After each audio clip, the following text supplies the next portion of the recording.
कहे धनिया तू हमके बोलावा तारू, फोन कइए के मन अकुतावा तारू।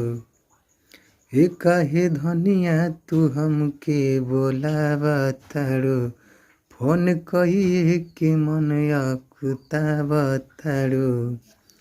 करेलू कॉल खाली कहेलू कुछ ना, खुल के बतावेलू ना साफा।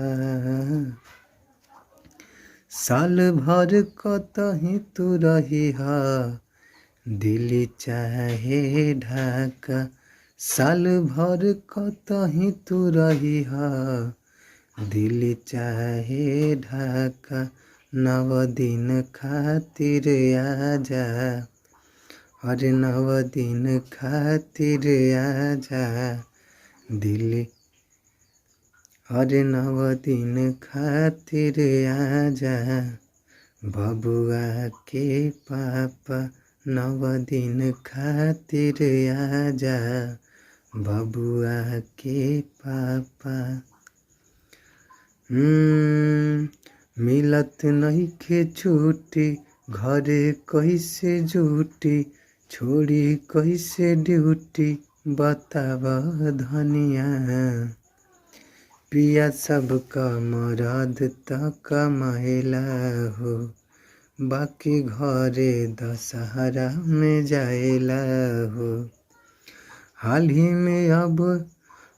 में अबे त घरवा से अहिनी, होखे दतनी रानी नाफा।